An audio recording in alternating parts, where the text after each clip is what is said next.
Hello, everyone. Welcome to this last session of the sixth SEFELI. Palavrinha difícil essa pronunciar, né? And we're having, to close our event, the honor to bring Professor Raul Alberto Mora from Colombia. So I'll firstly introduce you to him, and then we'll have his talk for about 1 hour, and after that you can he can answer questions that come from you from the floor. So Professor Raul Alberto Mora is at present an associate professor of English education and literacy studies at Universidade Pontificia Bolivariana in Medellin. He also serves as a faculty affiliate at 2 universities in Colombia and has been a visiting guest professor at universities in Colombia and abroad. He holds a PhD in language and literacy at the University of Illinois at Urbana-Champaign and an MA in teacher education from Illinois. He has been a teacher for 27 years, including almost 10 years of teaching English in language institutes, as well as elementary and secondary schools. He also taught Spanish as a graduate student and has worked with pre- and in-service teachers since 2006, both in the US and Colombia. His current teaching duties include pre-service, language courses and graduate level seminars on research and literacies in second language contexts, as well as advising master's and doctoral students. So welcome, Professor Raul. Welcome to Brazil. Prazer é muito obrigado. Boa tarde a todos vocês. It's a pleasure to join you this afternoon. I'll start sharing my screen. So I can just right here. So I think hopefully everybody can see the screen. So welcome to the closing plenary, and it is an honor for me to close SEFELI. To talk a little bit about gamification and some of the recent work that with my team of gamer researchers at the Literacy Second Languages Project we have carried out. Before I start with the presentation, I usually like to do land acknowledgement, but today, due to some recent unfortunate events, I will deviate from that plan and will make a different statement in support of Professor Clever Silva from Universidade de Brasilia. Professor Silva was an unfortunate victim of a racist attack twice yesterday during his classes in a lecture. And I think as an academic community, as people who advocate for social justice, who advocate for anti-racism and a better world, we cannot stay silent. So I wanted to take a moment to offer my support to Clever and say that a lot of us academics around the world repudiate the events that happened to you. With that, now I want to get to the heart of the matter and develop my talk in 4 points. The first part, I intend to problematize the traditional ways in which we talk about gamification. Then I'll show you our counter proposal for the view of gamification.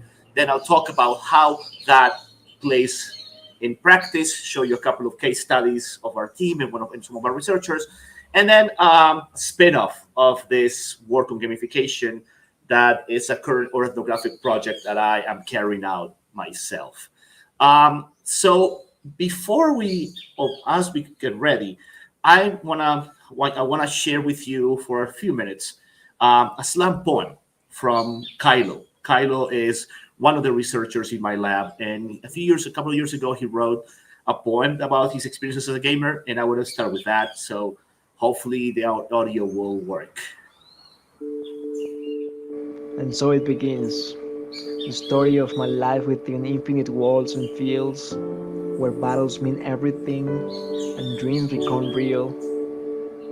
And all those dreams I had as kid turn into shapes of magical real things. extraordinary powers, fascinating adventures, roleplay, races, fights, and war. I thought video games turned my life better because they showed me how to win and how to lose. Every time I played, I felt incredible emotions. No one could ever stop the strength of my devotion. Video games taught me how to fight, how to rage, and no matter how bad I played, I never wanted to forfeit. I was determined to improve, but I didn't know the consequences of what I would do. Because hours of gameplay started to change my life, and I didn't notice how bad was that.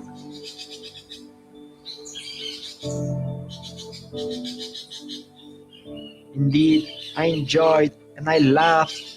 I explored amazing places and I met incredible people.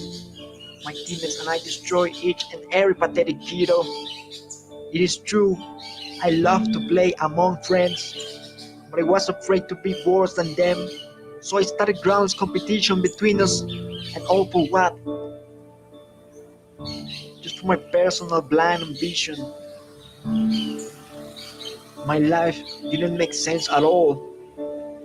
I had lost the ones I once loved.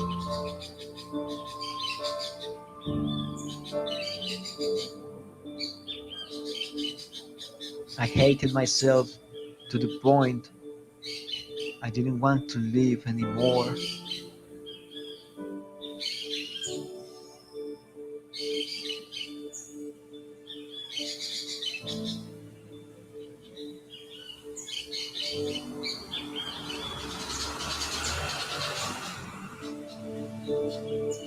I love video games, but they're killing me. They have given me a lot, but they have taken away a lot too. It is hard to control my addiction. I have been a really bad person with my friends, with my family circle. I don't want to hurt people, they just don't deserve it. I don't want to hurt myself either, because it is not worth it. I know I'm strong and I can overcome. And if you have an addiction, don't wait to be alone. Take care of the ones you love, because you don't know when they will be gone. Don't waste your life doing worthless things. Don't waste opportunities. I know the world is cruel and painful. Nevertheless, don't be afraid to go out and change.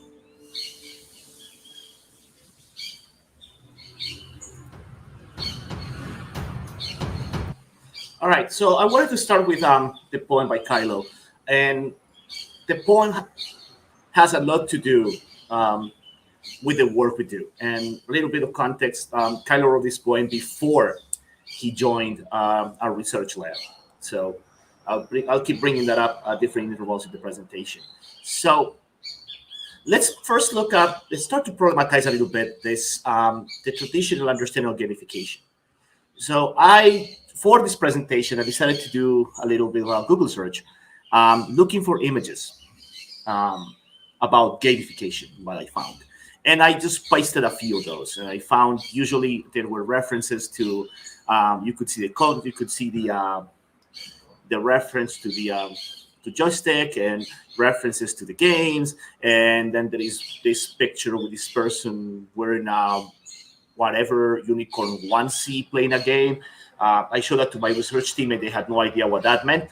But one of the points here is the emphasis on gamification is always on the game and how we bring the games to our classroom, how we do games and how we do things that resemble a game in order to make the class more motivating, more encouraging, etc. And that's how we started too. So I'll be sharing throughout the presentation quotes from micro papers that my researchers have written over the years. And the first one was our initial working definition of gamification, where we talk about the idea of focusing on the games as learning and teaching. And then this is where we started. But one of the things, and that's why I brought Kylo's slam poem into place, is because as a team, we began to problematize this view. And what Kylo's slam poem brings about, it's this situation where he, at that moment, he was a gamer. He's a semi-professional gamer. He still is a competitive gamer.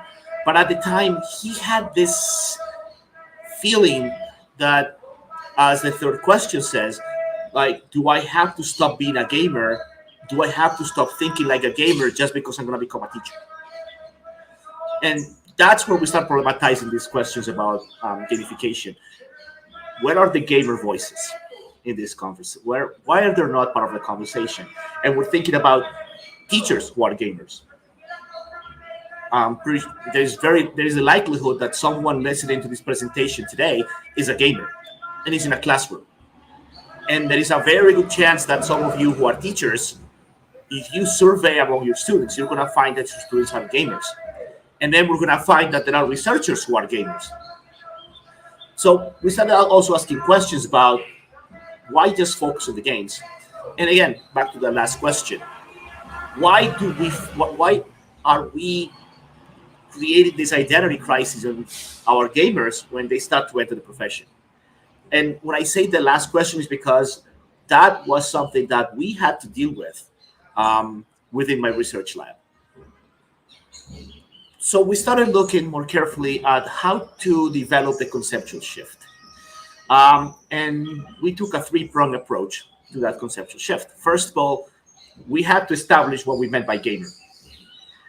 Then we developed these two concepts, gamers as second language users and gamers as second language teachers. So when we talk about gamers, then we talked about the idea of commitment and extended participation. So you're a gamer, you can say you're a gamer. It's not simply playing the game. It's being committed to the game in a way. And when you start participating in the gaming community, so you start gathering information, networking, finding more resources for your activity. When we think about gamers as second language users, then we're talking about this question, and it's a question that we wrestled with in my team. When I asked the question, so what happens? How does it go? Do gamers feel the necessity to learn a language, or do language learners feel compelled to start playing video games as a consequence of learning the language? And my team said, no, Raul, it's the gamers gravitate to the language. So the necessity to require multiple languages in order to participate in the video games, in order to compete, game, and sustain their participation entail that. And then there's the last idea of the gamers as teachers. So, as I said, we have in our classrooms and we have in our teacher education programs a lot of gamers. I can say at least every semester in my classes at the University Bolivariana, I can have 2 or 3 gamers. And the slam poetry assignment that I do with my students, it's frequent that students who are gamers, they focus their slam poetry into the condition of being a gamer. So as we know this exists, as we know these people are there and they're among us and they're in our classrooms, we decided to propose another way to do this. We decided to come up with a counter proposal through our research. And this is a moment where I think it's fitting to introduce my knights and my comrades in arms of Team LAV. Here in the red box, you're gonna see the names from the top left corner to the bottom right corner, but in our conversations on Discord, we hardly ever use our names. So let me introduce my team. There's Kylo, Cisco, Flitch, Apollo, Charles K-Pop, Jazzy Jeff, The Witcher, Tatigora, the quarterback, Zebs, Tairo Mendoza, and Tavares, the commissar.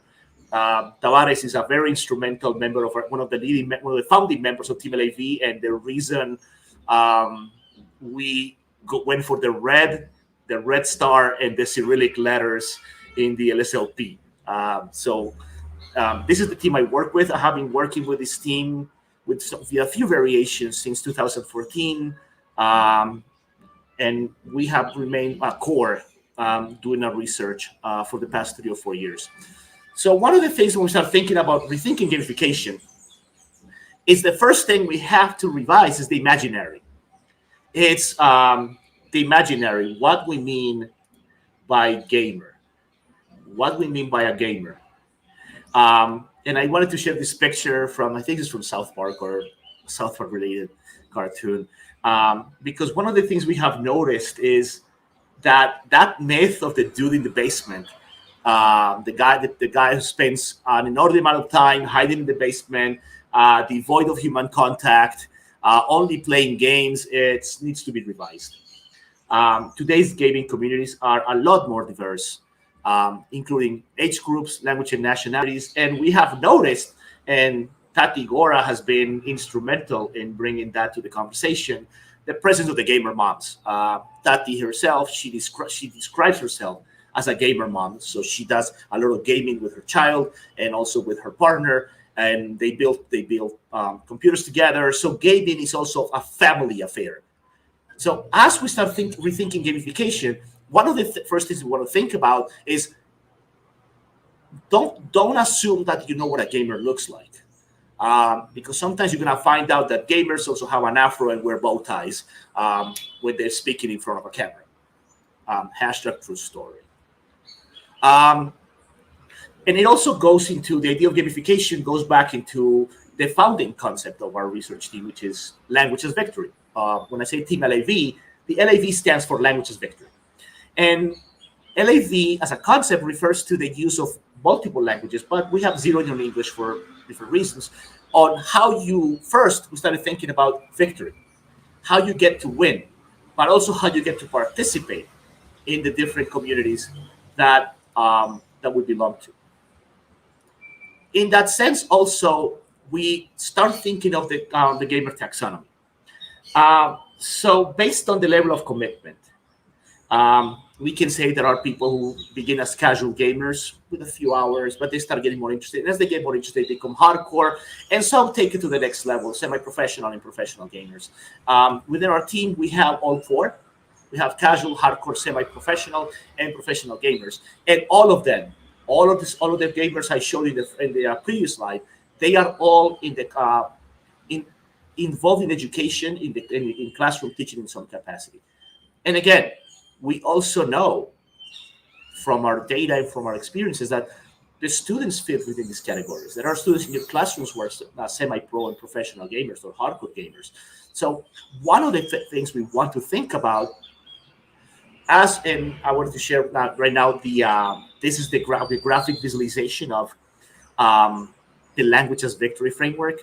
So when we think about the idea of language and victory, within the video games, we have a linguistic element, the words, but they also have the semiotic, all the images, all the movement, and the aesthetic with the sense of appreciation of the game. And all that creates what we call language. And then when we talk about victory, we're talking about having the commitment to play the game as an aesthetic experience that also helps you use the linguistic semiotic strategies to get to the victory.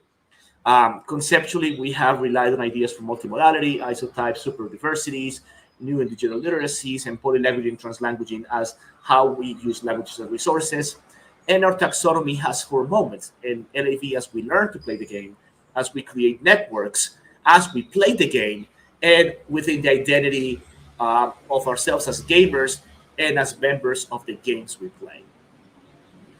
So as we think back into the idea of gamification, then what we want to start thinking is how can we think of the classroom as a battle arena where we can think of allowing gamers to use their background to adapt and rethink the way we learn. And they can create quests, challenges, difficulties, they can create missions.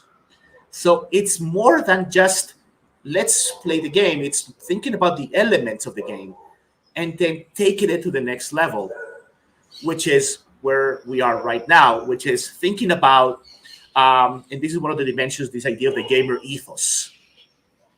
So we went back and to revisit Jim G's ideas about the principles of gaming and thinking about the essence of what that gamer is. And then taking a look at what gamers do when they play, and take those fundamentals. So not bring the game, but what gamers do. So that's why I say the focus is not the game, but the gamers. Let's talk to gamers and let's find out what gamers do.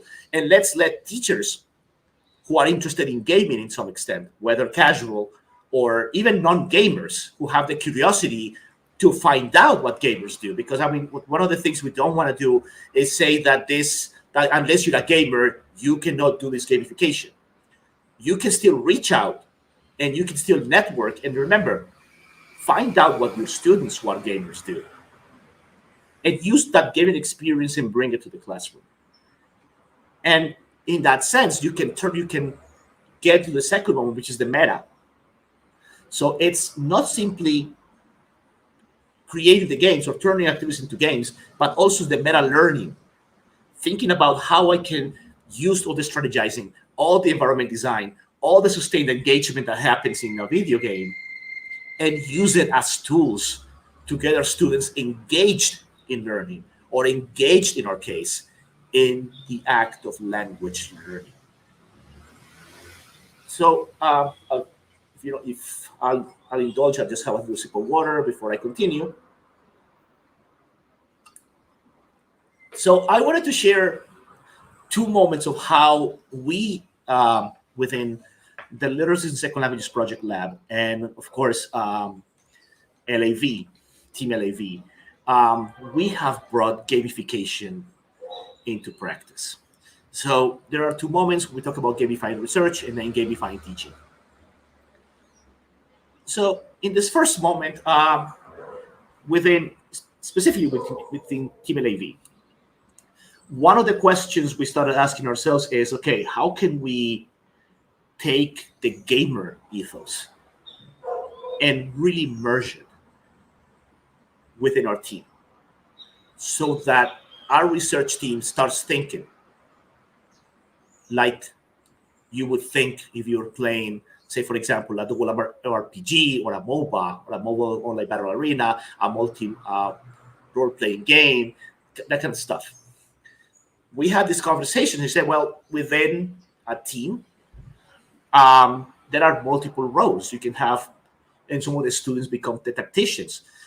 Some of the students, for example, they become support, as in students who are not present a lot of the time, but they still help when we need them. The healer is kind of like the emotional support that we provide to each other. Attackers, sometimes we think of the attackers as the ones who go and present. And there's one particular role I want to talk for a second, which is the role of the sniper. And the role of the sniper, basically that's me in my team. And I've been wrestling, when I started doing the work and talking to the gamers, I started thinking, okay, what's my role in this team? Not simply to be a commander, but okay, when we're in the battle arena, we call doing a research project or presenting or going to a conference. What's my role? And my role is I'm a sniper, and understood as the sniper is someone who usually stands in the background, who has very particular skills, and through the position, make sure that the mission succeeds. So, for example, when my students go and present, and in the next part, I'm going to show you the experience of 2 of my researchers who will be presenting a larger version of what I'm going to show you today at our national ELT conference that is virtual. So my job is to make sure that everything goes well and that they present and they do it well. And of course, if I have to also be in the battlefield, and as I am today, then I'm equally skilled. So that understanding their roles helped us start thinking as a gaming team that does research. And that we also started thinking about the stages in how there is, for example, when you're learning to play a video game, there is a training stage where you do tutorials, where you do training stages. And we have a training stage where we just do a lot of reading, we do fieldwork exercises, we do readings. Then there's the game stages, so the early stages, mid-game, and late-game stages.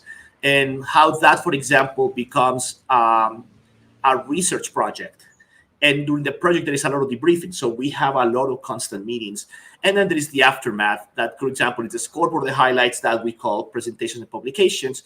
And after the presentations, we always have debriefing. And the debriefing always brings us back to training.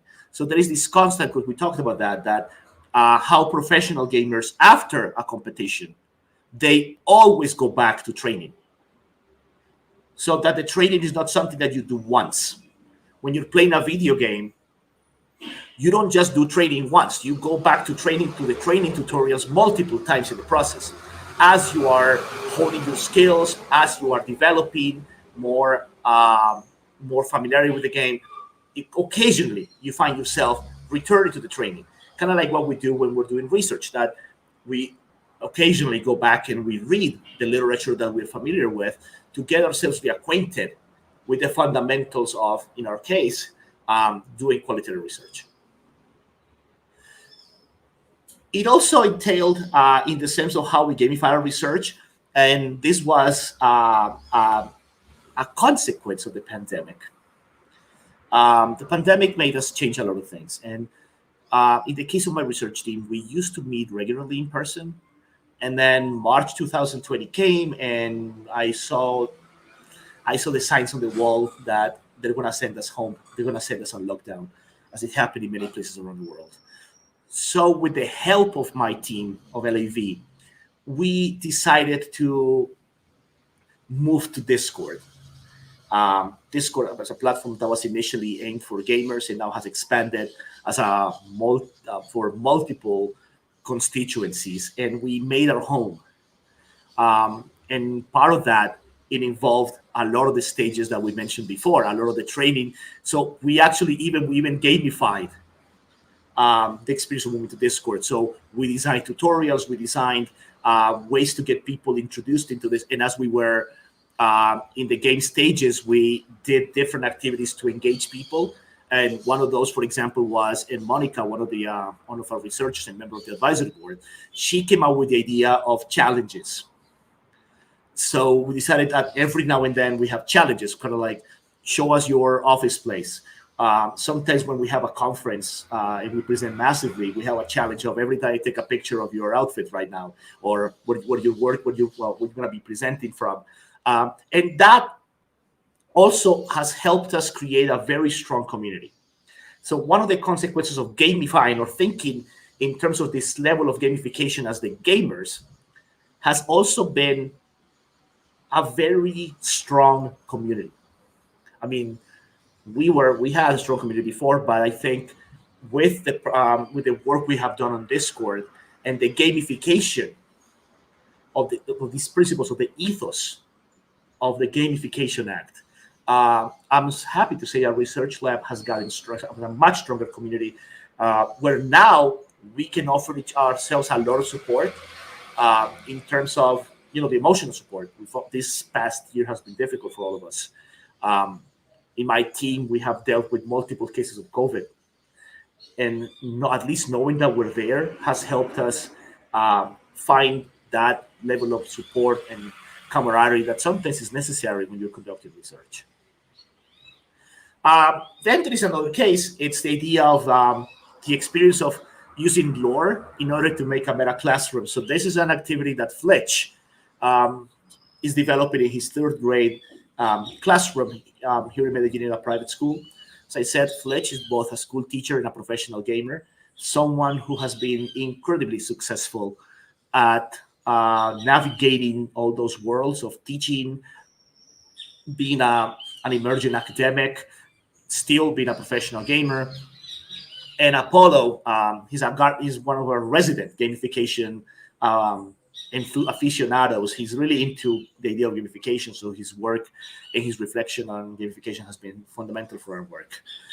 So they, and as I said, they'll be presenting a larger version of these findings. I just want to show a very small chunk of this. But anybody who's curious about what Fletch did, I'm happy to get you in touch with him and with the rest of the team. So it's important first then to define what we mean by lore. So Fletcher's definition says we're talking about events, features, and the background of the games, and how understanding the lore can actually, or through the lore, I can develop a different sense of understanding of the game. So he decided to apply lore by creating a narrative that was based on the Avengers. So he created a narrative, and obviously, since the Avengers, it still remains a very well-known topic for our students, he decided to rely on that to create a series of challenges. And those challenges, then he decided to create some, these challenges, basically, he turned them into, okay, let's expand the lore.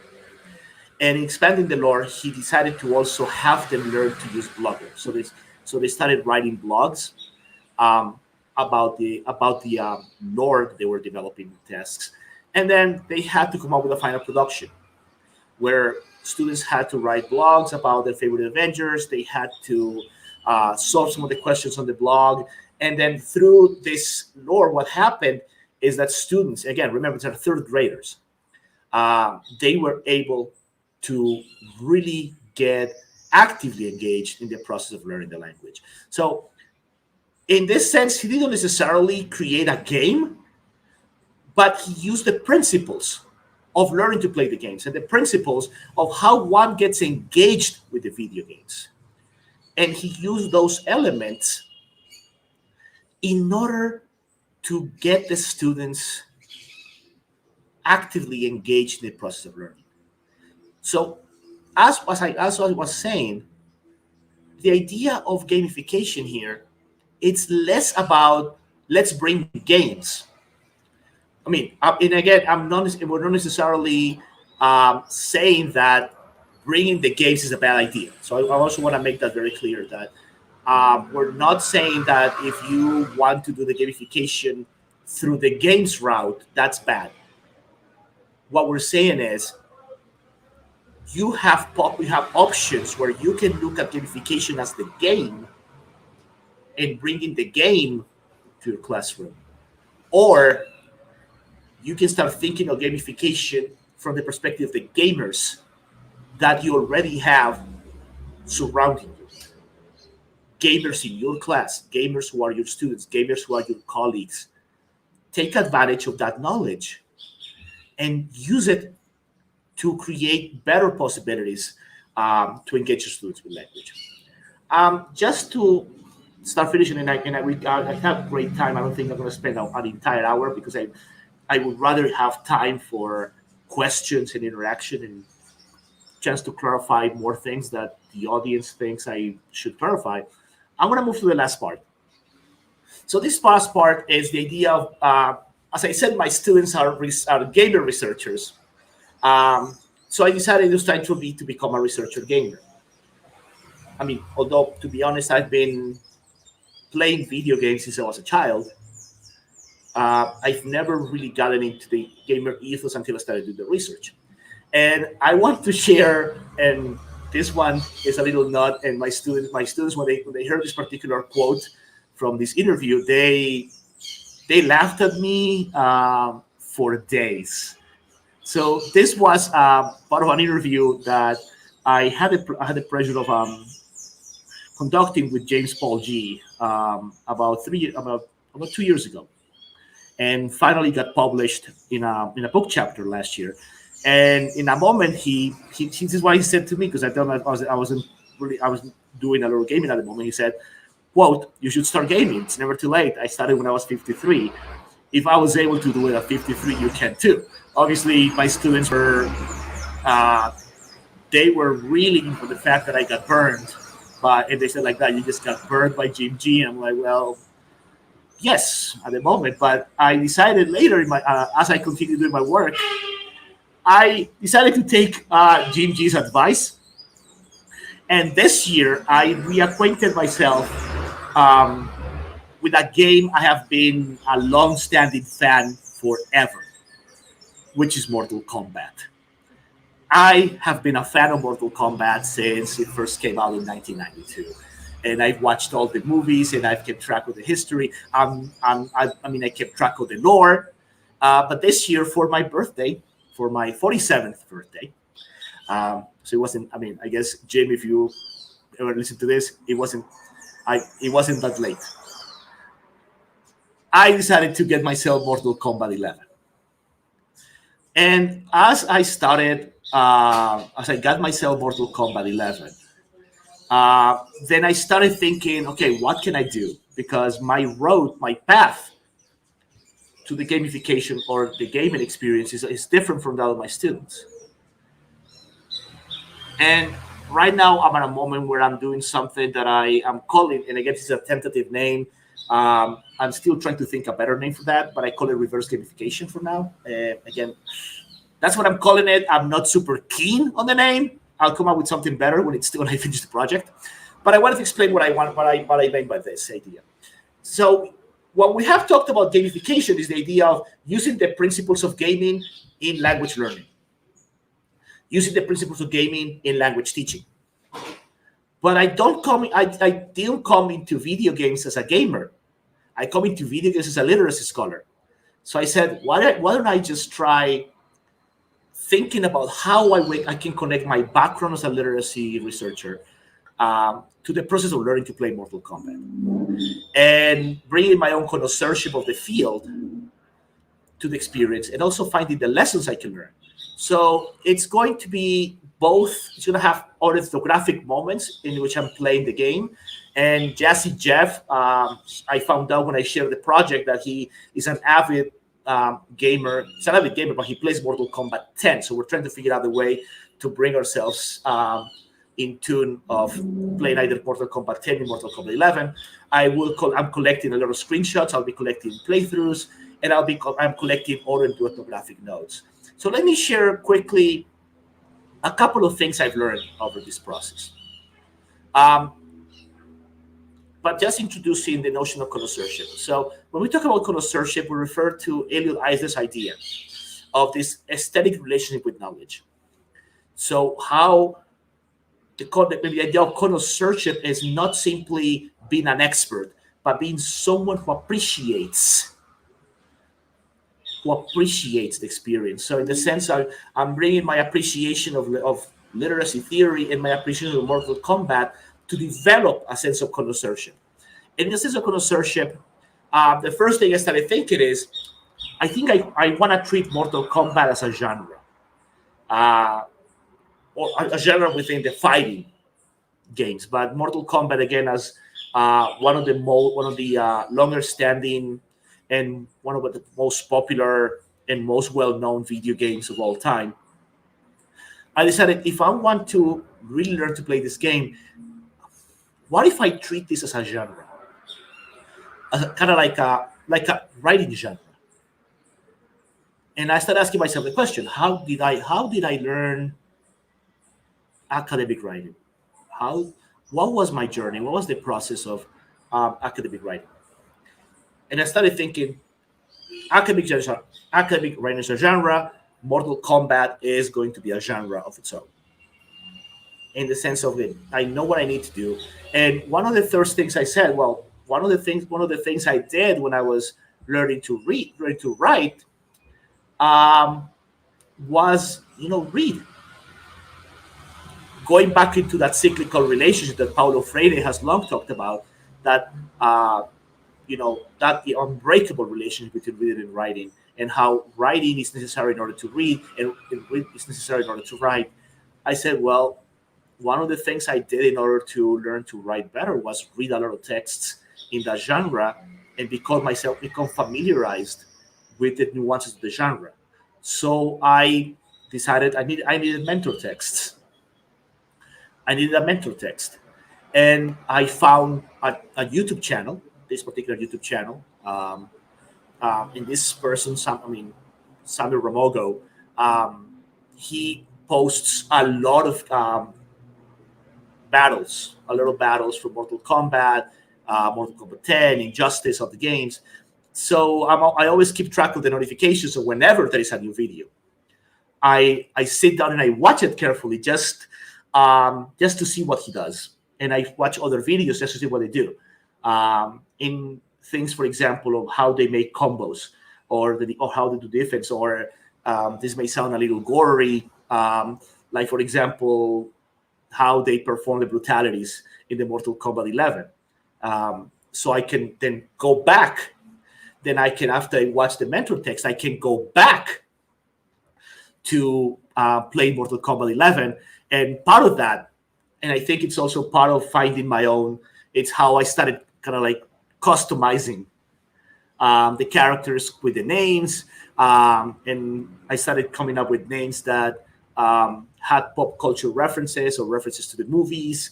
And that also helped me develop that interest in playing the game. So I play, on average, I play sometimes between half an hour and an hour almost every day. Try and gradually improving my level. I still don't think I'm at the point of going into online competition. I tried once and the results were dismal. So I'm saving myself till I have a little more training to start going to the competitive circuit. But as I'm learning, as I'm getting more and more involved with this, I'm really beginning to understand those principles of gamification we talk about, and how we can use those principles, as in how I'm using my literacy, the literacy theory, the principles of learning to read and write in order to learn to play the game. I eventually want to bring that back into this extended conversation that we have about gamification. With that, I want to just bring the presentation home so we can have plenty of time for comments and questions from the audience watching the video on YouTube and elsewhere. And this final word is simple. Gamers as teachers are here to stay. We find more and more and more gamer students with gaming experiences in our class, in our teacher education programs, both boys and girls. We find them. Again, I told you the case of Tati Gora was a gamer mom. We're getting those. In our team, we have students who are just graduating from college who have lots of experience with video gaming. We have veteran teachers like The Witcher and others who have been for years in the field. And they through this work, they have found a second wind in bringing the gamification and gamifying their classrooms from those principles. So I wanted to share, I found a couple of days ago, my colleagues at the Universidad de La Sabana, they decided to offer some course, I think it's a course on gamification. And I just circled this, and someone says, a gamificação é inconcebível como estratégia de motivação. Gamification is inconceivable as a motivation strategy. And I'm like, okay, that just sounds weird. So I took a screenshot. I already covered the names just to respect for whoever made the comment. And I shared this with my team. And the interesting thing is, in the last slide before they say goodbye and thank you, the last slide is going to be very interesting because you're going to see how you're going to see the effect of our research on gaming and gamification. So I told you at the beginning that when we showed this lamp poem, Kylo he had this little a moment where he wasn't sure if he could still be a gamer and be a teacher. And Kylo, he's a brilliant student. He's a brilliant student and an all-around really, really sweet guy. He has come a long way as a scholar. He has already done national and international presentations. He's helped us with publications. And I want to share his thoughts. Because as I said, someone said gamification is inconceivable as a motivation strategy. I can tell you this, Team LAV begs to differ. So this is what Kylo said, and I quote, "One of the simplest gaming principles has been in the classroom for a long time now, teamwork. Imagine using more elements from video games to enhance even more how teams operate in the classroom. or maybe they think gamification is just playing Kahoot. Again, this is a gamer who's a teacher who's already telling us that the principles of gamification are already there. They're hiding in plain sight. They're right there with you. You don't need to be a gamer in order to profit and benefit from the principles of gamification.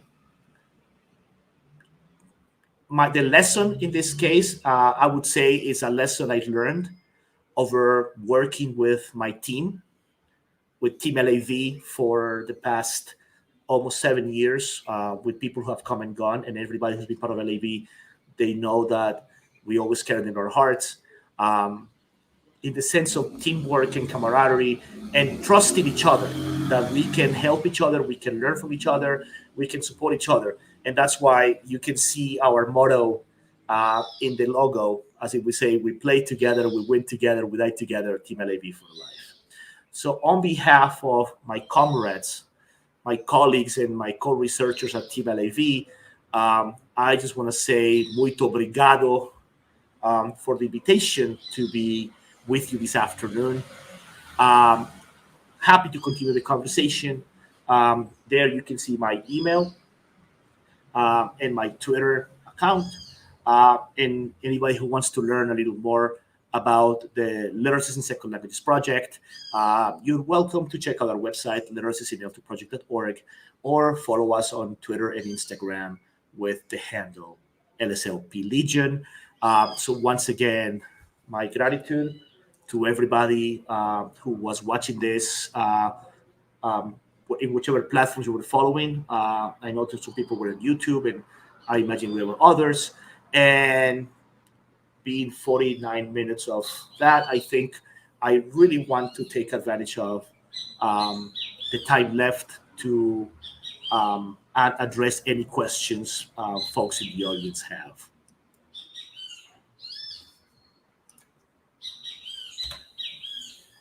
Thank you very much, Raul. That was really interesting and groundbreaking, I should say. I've never met James Bode in person, but like when I saw him talking about video games at his age, I thought just the same as he told you. He said to you, "Oh, well, if he can, why couldn't I?" So I also started researching on video games and teacher education as well. I was a little bit younger than him, at 50 maybe. Well, and I agree with you and him. It's never too late. I agree, absolutely. And I think that's one of the things, I would say that's one of the things that I have learned over the years, especially working with my team. And I always like to say that my team is very unique in the world because we have gamers doing research about gaming. And their background it's their background and their insights which has propelled our frameworks. My role has been initially was more methodological. Now, as I've gotten more and more involved in the culture of video games, I think we have extended conversations about the gaming culture. But I think that's the big lesson is don't be afraid to come at this from a position of novice.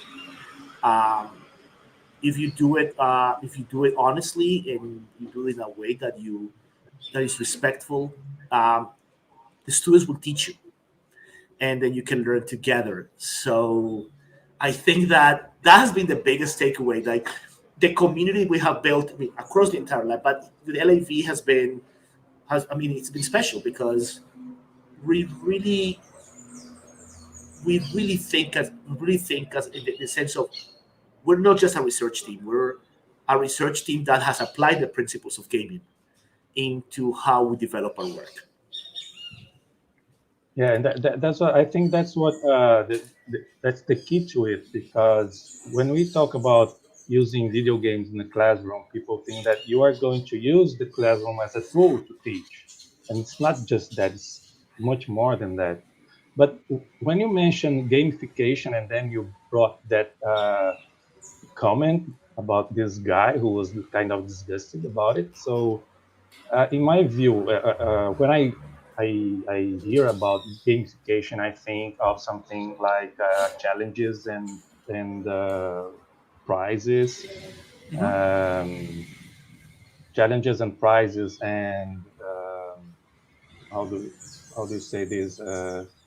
Recompensa, rewards. But you are talking about it as gamification as directly connected with the classroom, especially language teaching, isn't it? Yes, and again, I'm not saying that if you think of gamification as the rewards and the challenges, it's wrong. And I think I tried to be very clear that one of the concerns we had with that particular view, and as we kept, looking at the literature on gamification in video games, it's okay. Where are the gamers? What is the gamer mentality? Not the game. The game, it's okay. Yeah. Again, if you want to approach gamification from the notion of entering through the game, it's fine. We are arguing that you also can take advantage of the gamer mentality, or the gamer, as we said, the gamer ethos. And what is it that gamers do? And taking those elements of the gamer experience, and bringing them to the classroom, because it's a way where students will feel identified, as in, you're not simply just talking about games, you're also talking about who we are and what we do. And I think validating the who students and teachers Identity. are, and what students and teachers do. And again, that's what we're saying. If I'm a non-gamer, what do I do? Do what I did when I first started my research. Get the gamers, round them up, learn from them, learn with them, and then teach them. And you'll see what's going to happen. Again, I'm talking about the experience of our research team, where I started like that. I was preparing a lesson plan, and then I decided I think I want to start doing research on video games. And I remember I saw two of my students on campus, and I called them and I said, "Listen, you guys play video games?" And they said, "Yes, we do." All right, stick around, stay in touch. I'm going to be looking out for you. And the snowballing effect. That's what happened. I invited two, and those two started telling others, and before you know it, I had 6, because they're kind of like, "Hey, I heard that you're doing video games. This guy told me that you're doing video games research." Like, yeah. I play simulators. That was Tavares. I'm like, welcome on board. Another one said, "I play first person shooters." Let's go. So that's how, and sometimes that's the way you do it. So I think it's keeping in mind what our people, our students, our teachers bring to the table, in the sense of the gaming culture. That's a way to gamify your community. I can tell this to the non-gamers in the crowd. Your teachers who are gamers are happy to share with experiences with you. They're very happy. If you approach them and you tell them, "Dude, tell me more about your gaming thing," they're gonna talk to you for hours. Take advantage of that. All right, so let's listen to the people on the floor. Caio Andrade is asking, "Truly interesting your perspective. Could you talk a little bit about the stigmas that still exist in terms of gamification in class? How do the parents see it?" Well, thank you, Caio. Muito obrigado pela pergunta. I think one of the things, there are a lot of stereotypes about that gamers are detached from reality, that video games are dangerous, and I think one of the things is, I think it's important to talk to the parents, and I think it's important to also involve in the conversation, because as there are parents who have reservations, we have parents who are really on board. Again, I already told you, in our team we have Tati Gora, who's a gamer mom, and her understanding of how she has used the games as a way to really develop a sense of bonding, a very close relationship with her child, that they have developed this son bond through the video game. Mm-hmm. I think sometimes that the sense of the curiosity, and I'm right now I'm thinking of an experience when I was back in the day when I was much younger, and for a while, my friends and I, we used to play Quake all the time. And I remember one time I'm playing Quake in my computer, and it's kind of late, we're like 10 o'clock, 11. My dad comes into the room, and I mean, I had the lights off, and I'm playing Quake, and he comes in like, hey, dude, so what you doing? Like, I'm just playing Quake, Dad. And he said, isn't it kind of dark? And I said, no, it's right, it's fine. Then he leaves, and then he turns and says, listen, if you just had a projector, like a video beam, and you just started showing the game on that, how would that look? And I remember he left the room, and I stopped, and I'm like, my dad is awesome. I was like, my dad rules.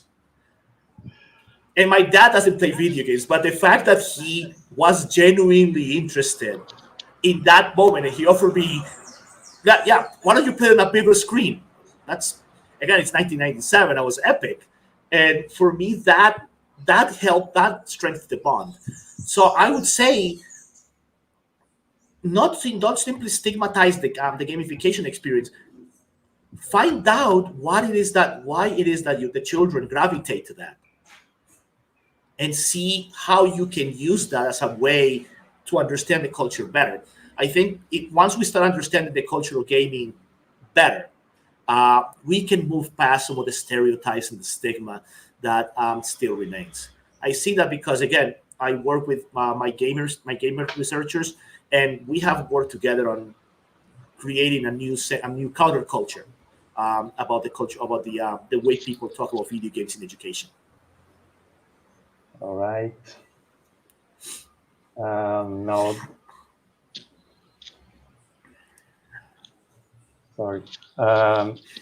Mateus is asking, with the rising interest in mobile gaming, how do you and your team see the potential in using the cell phone as a tool to the learning process? Another very good question.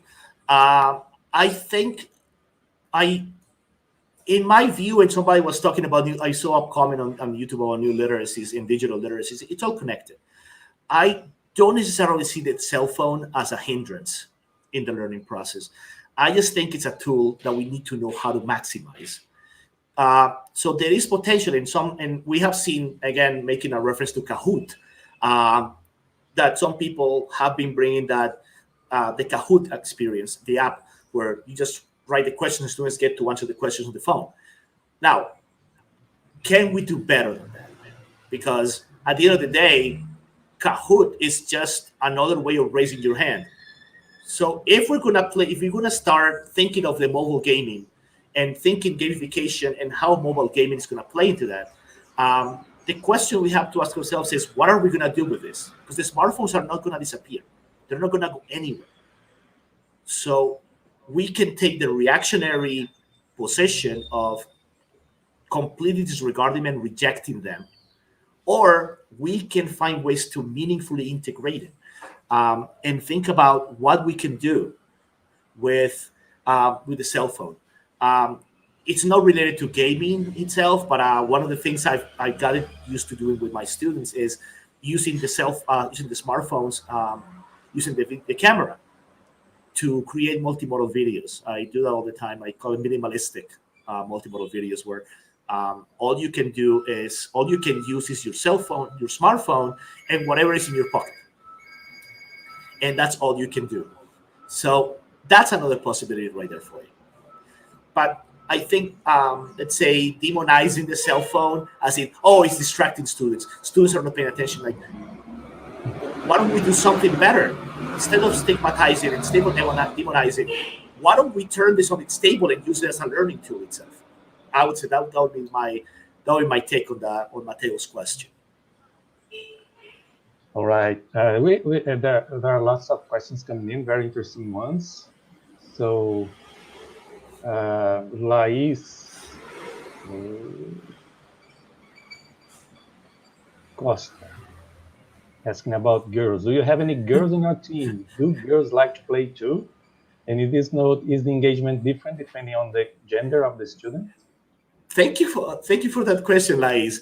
We have had a few gamers. We had one student, unfortunately, she had to she left a project because of personal reasons, and now we have Tatiana.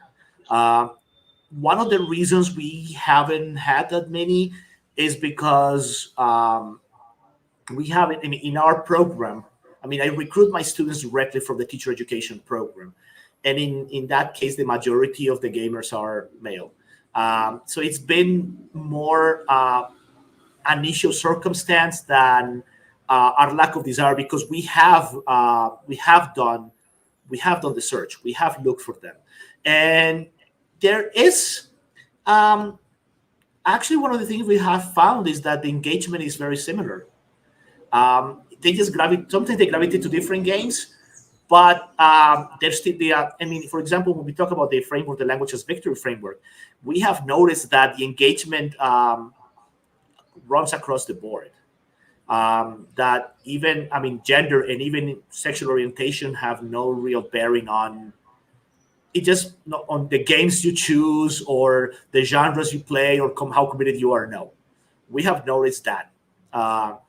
So, but again, we would really like to have more female gamers in our team. It's just been, it's been unfortunate, and this question pops up all the time whenever we're presenting in conferences. I have dealt with this question for about 7 years. Why do you only have boys? And we always say it's circumstantial. It's yeah. Yes, I think it keeps coming, popping up because it's a problem to be solved. 1 second.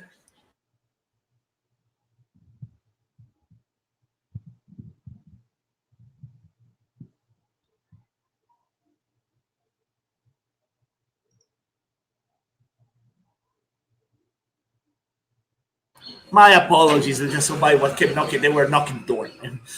The things about telework. But I'm back. I apologize for that. Learning about it. I was just saying that this question keeps popping up because it's a problem, something to be solved, maybe.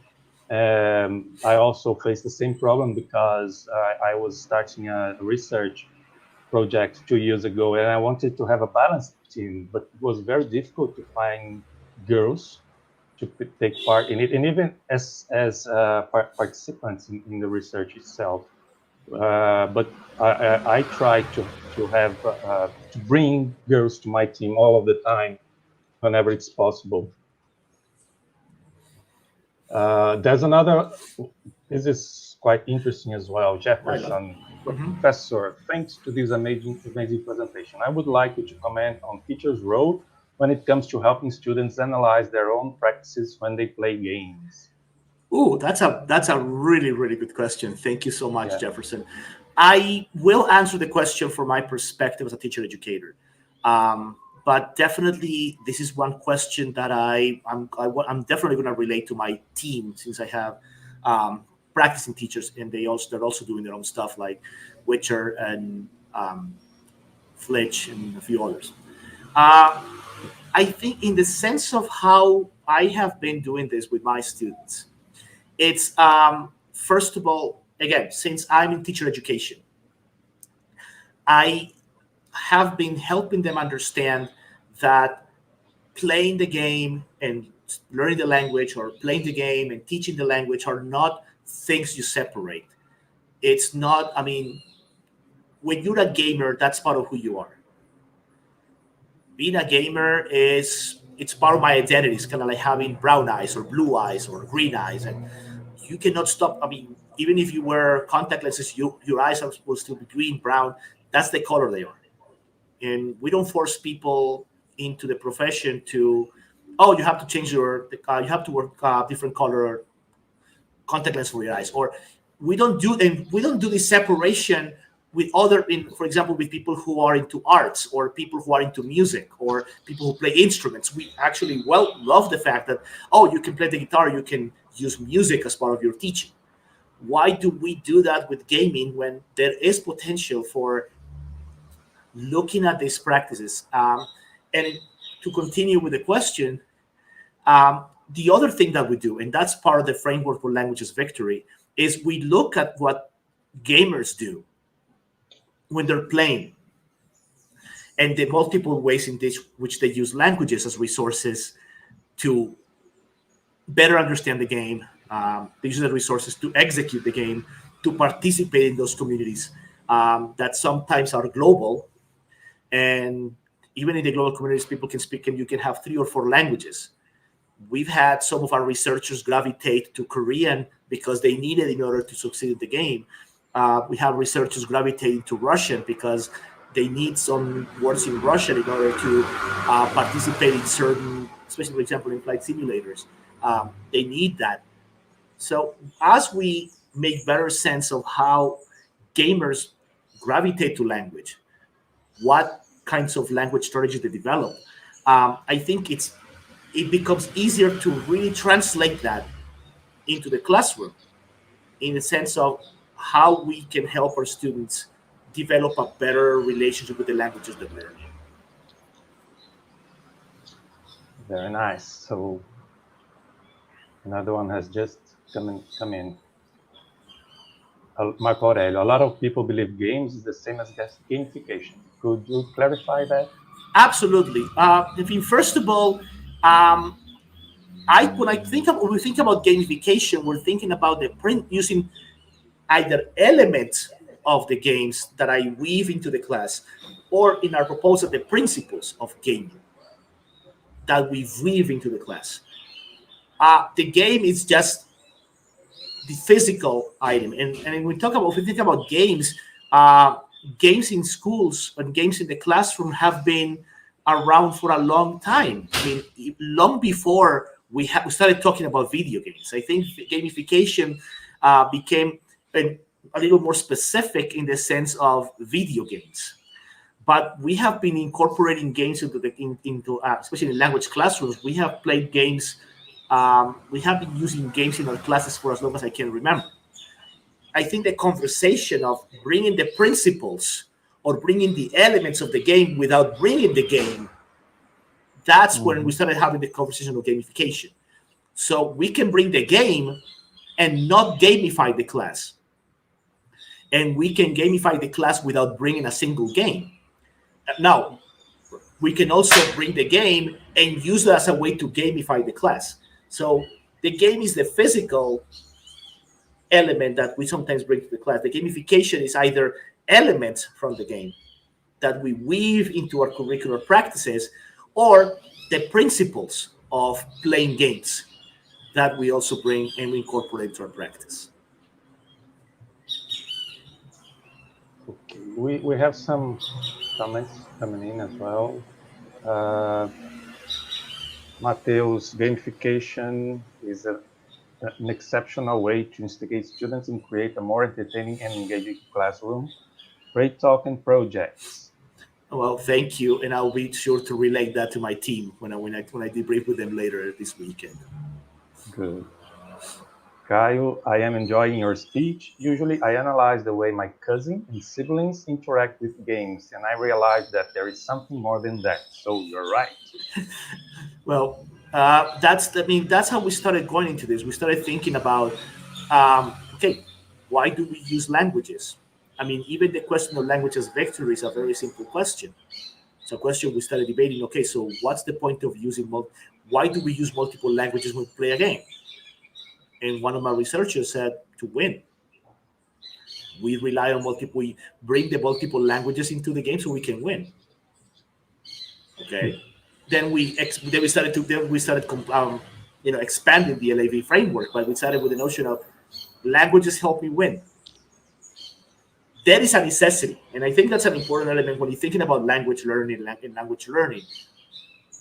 What is the necessity we are creating within our classroom so students can get engaged with language?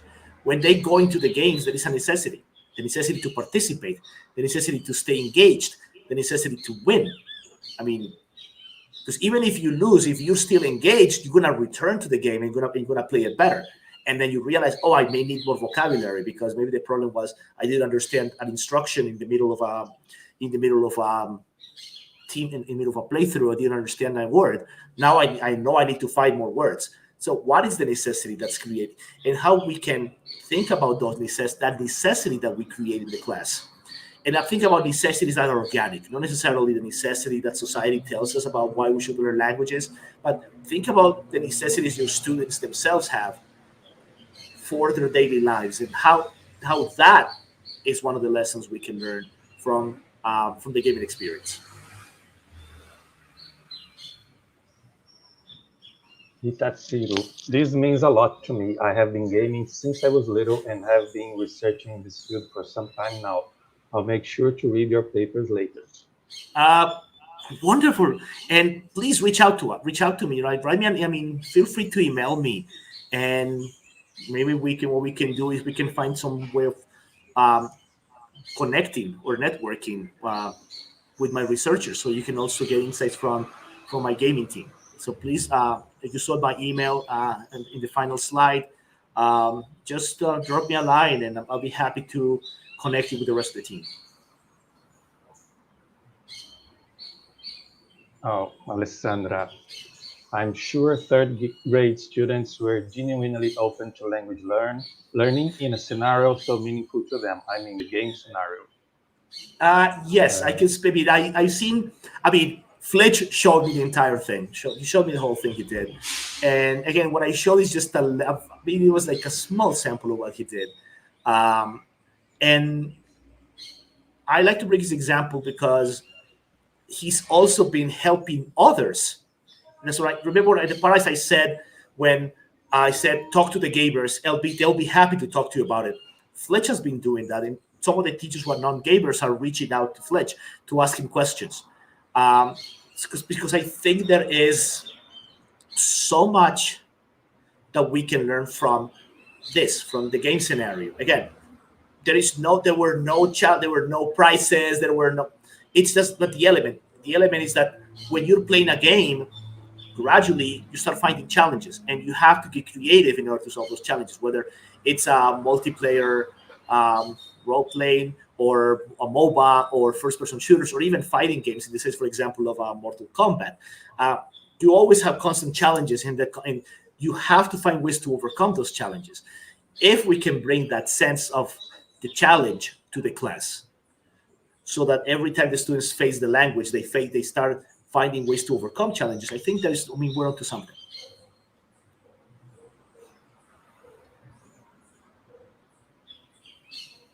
This one doesn't have a name. I don't know if it's the same as the one before. It's quite interesting to see this idea of adopting rules of games in language teaching learning, reminding us a game itself does not have to be played. Mm-hmm. Yeah, and again, when you talk about the idea of gamification here, it's not necessarily playing games. It's thinking about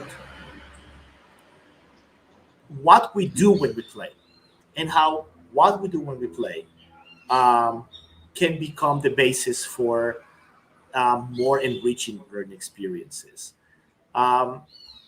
I think the time is already beginning to expire. So I think, we might have to start bringing it home.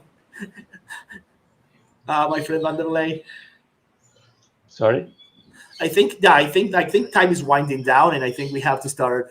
We could go on forever, but I think because of it's time. I think it's time to wrap it up. Okay, I think it's more of a question. Okay, that's the last one. Caio Andrade again. I can also say how this topic is related to the new literacies, right? Besides that, it is inclusion that makes sense for some students. Absolutely. A lot of the principles of new literacies are involved in this, particularly the recognition that the gaming arenas are real spaces for language practice, and that we have to validate their presence and validate what our students do, and how that can help us also when they return to the language classroom. All right. So I'm quite sure this was a very thought-provoking presentation, unusual topic, and one that we must keep getting back to and promoting. I think it's a few. There are lots of people doing research about this right now, but we don't have so many choices to opportunities to share that. So I always feel fine when I can see someone doing research on this and bringing sharing with other people. So thank you for this, and I hope we'll have the chance to meet again sometime soon. Absolutely, I was looking forward to it. My gratitude to everybody. Those of you doing this kind of work on video games, keep going, don't stop. As we always like to say, because we also make a lot of references to Star Wars, if you notice by the name of Kylo, we always like to end by saying, this is the way. So just keep doing it, because this is the way. Okay. Thank you.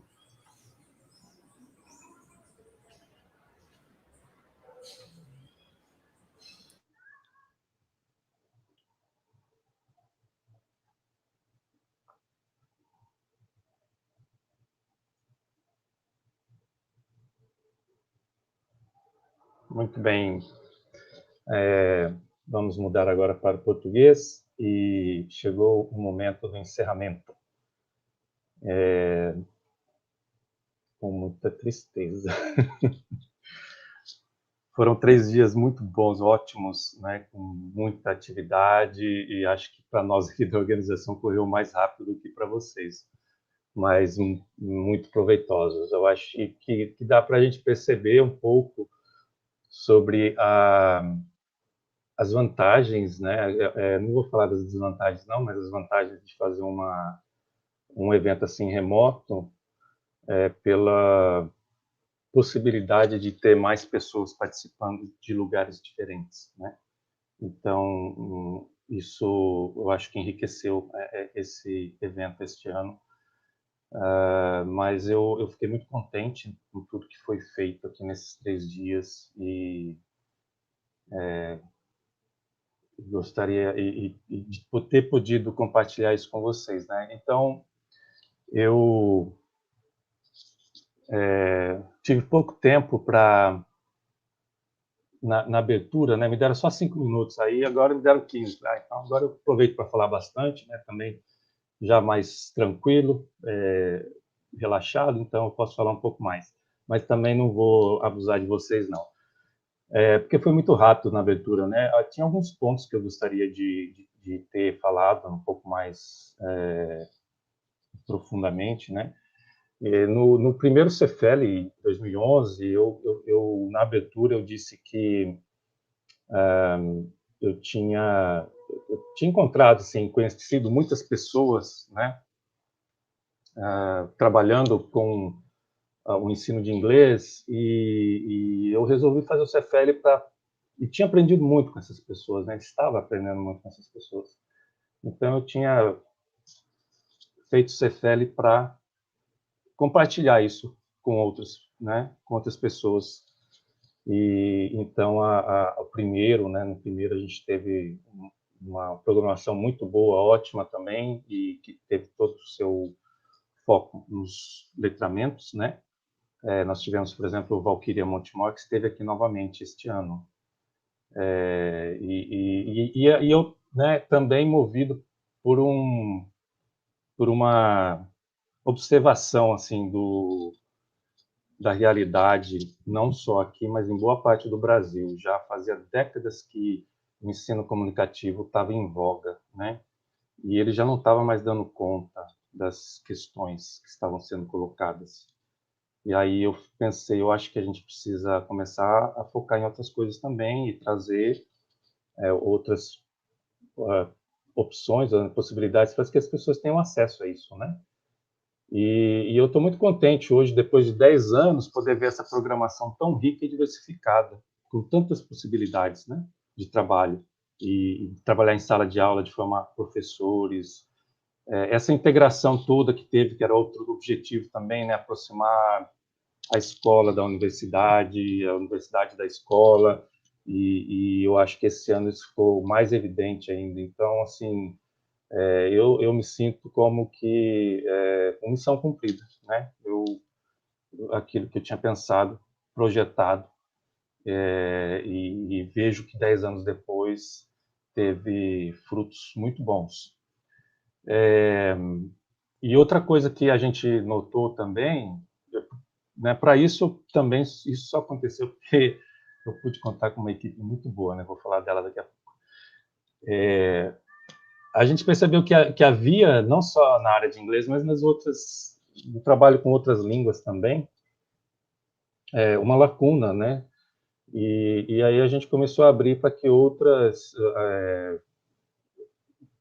pessoas, pesquisadores, alunos, professores de outras línguas também pudessem participar. E isso também foi importante, porque também enriqueceu, promoveu mais trocas, né? Então, é muito bom isso, porque eu não acho legal essa coisa de ficar num clubinho fechado, né? Então, quando a gente interage, a gente aprende, a gente compartilha, o processo é muito mais enriquecedor. E também porque as fronteiras, né, um princípio que a gente segue, as fronteiras não são mais nítidas. Então, não tem mais como a gente pensar só em inglês, ou só numa língua, ou só num determinado assunto, né? Eu acho que a tendência nossa, assim, a gente fala que é inglês, mas a abrangência é muito maior, né? Tem letramentos, tem linguística aplicada, tem literatura, sempre teve espaço para literatura, né? Eu acho isso também, essa separação língua-literatura também não é muito legal. E aí, então, né, eu queria novamente fazer os agradecimentos aí, que eu tive que fazer muito correndo na abertura, mas essa comissão organizadora maravilhosa, né, que tem me acompanhado já nesses 10 anos e tem feito as coisas acontecerem. E como eu disse no começo, esse ano eu tive bastante ausente, eu não coloquei muito a mão na massa, então todos os méritos aí desse evento tão bem organizado vai para eles, né? Em especial Juliana e Ana Karina, que são as coordenadoras gerais e que estiveram à frente de tudo aí o tempo todo. Juliana, que acabou de chegar, né, está aqui conosco há 2 anos, entrou na comissão aí e já está realmente fazendo as coisas acontecerem, né? E os demais colegas que também já me acompanham, o Paulo Boa Sorte, Marlene Souza, Maria Amália Façanha. É sempre muito bom poder contar com vocês. Temos também pessoas de fora, né? Sim, Rosinádia, que foi aluna nossa e que hoje continua estudando, fazendo doutorado, e que na imensidão de coisas que ela tem que fazer, ela ainda se oferece para ajudar a gente e, né, trabalha duro, ela põe a mão na massa mesmo. O Jason, que eu comentei também, que é da UFAL, e nós estamos tentando abduzir para ele vir para cá, que fez um trabalho ótimo com a gente também, se predispôs a trabalhar né, com a gente, assim, nós fomos pedir um favor para ele e ele fez muito mais que isso, né, a parte toda da plataforma, do StreamYard, foi ele que guiou a gente para que isso acontecesse. Os alunos também fizeram parte da comissão organizadora, a Yasmin, né, a nossa colega do design visual, que fez toda essa parte aí visual, foi ela e os alunos dela, né, a equipe dela que fez, também sempre esteve muito solícita a tudo que pedíamos, e como vocês podem ver, também fez um trabalho maravilhoso. Os alunos da comissão organizadora, Susan, Isaac, Clara, Tiago, que estiveram conosco o tempo todo, e mais os 24 monitores, né? Os monitores são monitores do curso de letras da UFES, é a única instituição que continua funcionando no Brasil, tá? Então, assim, não tem como a gente sobreviver sem eles. E é uma instituição eterna, né? Permanente, porque nesses 10 anos, entra ano, sai ano, e os monitores estão junto com a gente, fazendo tudo acontecer, e não nos deixam na mão. né? Então, é muito mais tranquilo a gente fazer evento assim, porque a gente sabe que tem pessoas interessadas e que se dedicam. Então, a gente consegue até fazer de maneira até mais prazerosa, né? É pesado, claro, é muito trabalho, mas é prazeroso e acaba não sendo tão estressante, porque a gente sabe que tá todo mundo lá se esforçando e dando apoio. Então, gente, chegou a hora do adeus. Eu estou até meio emocionado, porque eu estou dando adeus de Adeus? verdade. Adeus? Esse é meu último SEFELI na Adeus? organização, né? Eu vou passar adiante. No comércio dizem que a gente tem que passar o ponto quando ele está bombando, né? Então eu vou passar o ponto agora porque está bombando. E não sei se participarei nos próximos, talvez como membro, mas não serei mais o presidente, né, da comissão organizadora. Eu quero agradecer muito a todos vocês esse tempo todo, colegas, a comissão organizadora, participantes, né, que estão aí esse ano, que sempre estiveram. E a gente se vê daqui a 2 anos, né, Amália? Você estava me vendo? Claro, aqui do meu Que lado. coisa boa! Sempre do seu lado, Vanderlei. Gente, então, ele tem todo o direito de ficar emocionado, né? Porque lá atrás, e aí na abertura do SEFELI, a professora Valquíria, a nossa querida Valquíria Montemor, ela já deixou isso bem claro, né? Que lá atrás, 10 anos atrás, o Vanderlei, né? Ele teve uma vontade muito grande, que ele já explicou aí, de fazer mais, né? De ultrapassar os muros da escola, né? Então, ele compartilhou com a gente esse desejo dele, né? De ajudar a construir uma universidade mais humana, mais dinâmica, mais crítica. E aqui estamos todos e todas nós, pessoas chegando, como ele falou. Juliana foi o membro assim do corpo docente mais recente, que abraçou lindamente essa missão aqui. Eu digo e repito, você pode até achar que não estará mais à frente do CEFELI, mas você sempre estará no CEFELI. E ninguém, ou como palestrante, pelo menos. Né? Você é a alma do CEFELI, Vanderlei. Eu falo isso, gente, esse é um momento assim muito especial para todos e todas nós. Me escolheram para estar aqui, a comissão, meus colegas, nossos colegas, Porque ela é minha fã número 1. Hoje ele reconheceu pela primeira vez em público que eu sou a fã número 1 dele. Vai ter briga isso depois, viu, Vanderlei? Mas, assim, é porque também, Vanderlei, eu estou com você, eu tenho estado com você desde lá atrás. De todos nós da comissão, lembramos que, né, uns fazendo doutorado, outros pós-doc, e eu consegui acompanhar tudinho aqui, né? Então, eu falo em nome de todas e todos nós, o quão agradecidos nós somos por você ter um dia lançado essa ideia. E eu aproveito também para citar alguns nomes aqui. É muita emoção, eu estou assim também me segurando, tá? Você falou a Rosinádia, né? Então eu aproveito a ideia de termos a Rosinádia para homenagear todos os nossos ex-alunos e atuais alunos que também abraçaram com a gente e abraçam esse evento. Queremos prestar homenagem aqui a Antônia Iris, que ela, desde o primeiro SEFELI, ela esteve com a gente.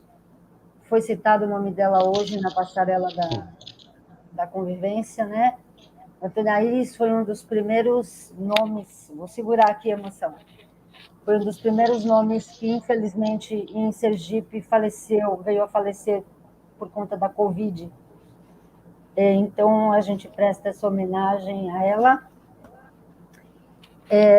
A outra pessoa também maravilhosa, não fiquem com ciúme, as pessoas que eu não citar os nomes aqui, que a gente está buscando certos nomes que representam muito a alma do SEFELI. A Silvana Capua, ela é SEFELI desde o dia zero. Silvana, né, a Bahia muito bem representada. A Cristina Eluf, nossa Cris Eluf, que carrega multidões da Bahia para cá também, carregou de novo. O Sérgio Ifa, que sempre trouxe seus alunos e alunas da UFAL, a UFAL sempre muito presente. E, descendo um pouco mais, pensamos na Andrea Matos, que não pôde participar desse SEFELI, mas ela sempre trouxe, desde a primeira edição, seus alunos e alunas lá da UFMG e tantas outras pessoas. Então, nossos agradecimentos vão a todos e todas que conosco compraram essa ideia do SEFELI e teremos vários outros. Né? E obrigada, Vanderlei, por ter iniciado, por ter plantado essa semente que dá tantos frutos. Não dá nem para a gente mensurar o quanto, né? Mas obrigada, eu vou parar de falar, senão eu vou chorar. E obrigada, eu quero agradecer também esses monitores e monitoras, o Jason, sem comentários, esse menino aqui na plataforma nem dormiu ontem, que eu sei. Todo mundo, minhas amigas e meus amigos, obrigada. E um obrigado especial ao Isaac, que ele, dentre os vídeos todos que ele preparou, é curtinho, mas é bem significativo. Jason, você está com o vídeo aí, querido? Deixar claro, esses vídeos que estão rolando aí foram o Isaac que fez, né? Isaac, maravilhoso. Vanderlei, é uma homenagem curta, mas cheia de amor, de alguns momentos vividos com você, no SEFELI.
Aí vocês põem essa música para chorar mesmo, né? Thank you. Isaac.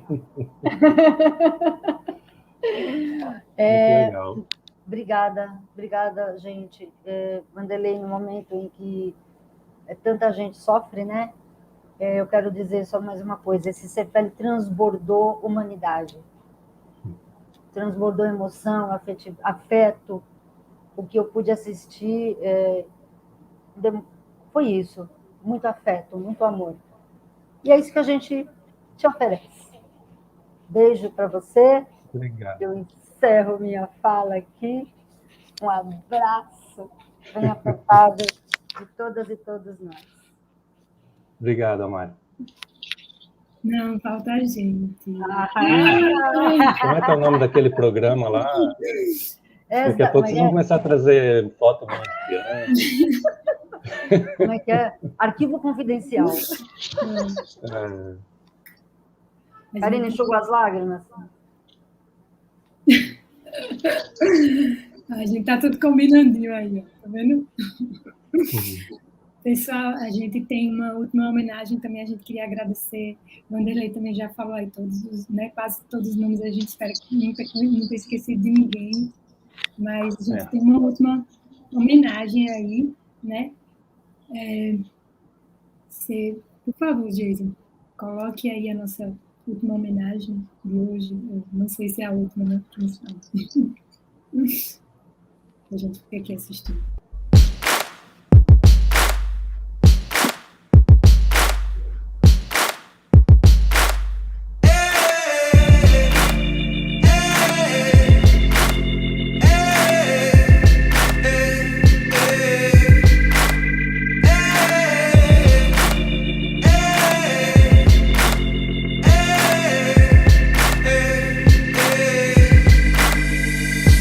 I've been going around the world and I've been looking for revival, cause what I see, it's critical for all of our survival. People turning on each other, lovers put on a shelf in exchange for some hate and some greed to get wealth. The world's become a crazy place, it's everyone for themselves. So go and grab all you can get because it's gonna run out. We've been fed that lie so long, now we believe without doubt. Seems it's coming to a close before we figure it out. How many years will we live this way? We just sit back and hope one day that all our cares will go away and everything will be okay. Without change, we can have satisfaction. Don't tell me to relax when you won't go take any action. But even with these problems, I'm the eternal optimist. I keep on pushing forward when it hurts, and when I'm sick of it, I sit and then I think of it. Get up again and recommit to be a part of something that could bring about some benefit. Gotta bring change from the inside out. Gotta stand up, lift our voice and shout. Gotta turn it around.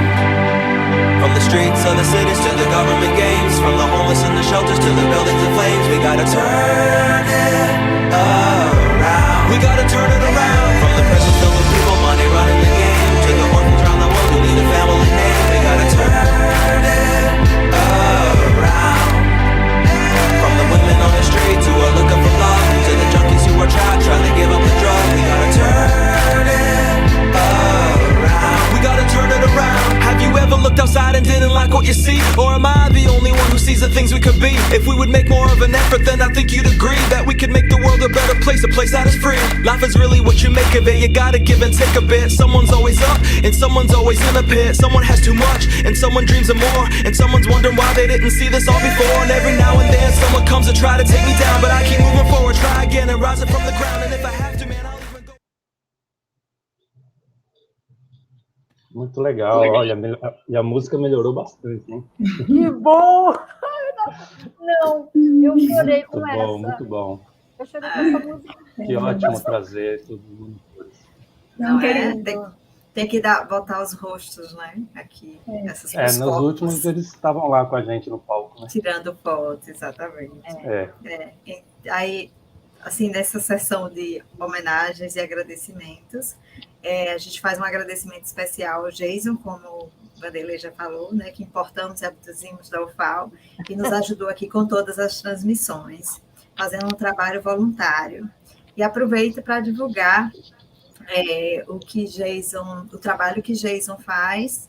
Eu vou ler um pouquinho aqui para vocês. Ele é responsável por um selo, o selo APICA, que é vinculado à editora Diálogos. É um projeto sem fins lucrativos, que visa criar um espaço totalmente gratuito para a publicação de obras científicas em formato de e-book, além de criar um acervo com as mais diversas manifestações culturais de povos originários brasileiros, inicialmente da comunidade Guarani Kaiowá. Então, o selo é uma iniciativa pioneira, cujo conselho editorial contará com lideranças indígenas, pesquisadores indígenas, assim como outros pesquisadores das línguas e culturas dos povos originários brasileiros. Ainda não há redes sociais, né, porém as informações sobre o projeto estarão disponíveis em breve no site da editora Diálogos. Então, sigam o projeto, que o SEFELI apoia esse projeto e espero que vocês que estão nos assistindo também apoiem. Era isso. Juliana. Eu já era sua fã, nossa. Eu só quero agradecer todo mundo, assim, carinho de todo mundo trabalhando muito. Os monitores, os coitados, eu quase que posso ver eles correndo de um lado para o outro. Então, eles falaram agora, Vanderlei não vai dizer o nosso nome, não. Eu disse, acho que não, vocês quase não trabalharam, né? Então, é isso. Agradecimento especial vou reforçar o coletivo Nosso Som, que, como o Vanderlei disse na abertura, preparou aquela bela apresentação cultural, especialmente para nós. Então, eles foram de extrema importância. Acho que é isso. Obrigada a todos. Todo mundo, né, Carmen? Teve quem a gente viu alguma coisa que não tenha feito. O professor Jefferson, nosso professor substituto recém-chegado, ajudou, abriu sala. A professora Elaine, a professora colaboradores que nem são da equipe, mas ajudaram aí, né? Ana Lúcia, Elaine, Jefferson, os nossos convidados, quem ministrou a oficina, nossa, tanta gente, todo mundo aí, gente. E a todos que nos assistiram, né? The end. The end. E voltem sempre. Daqui a 2 anos. Sim. Estamos Até aí. breve. Tchau, gente.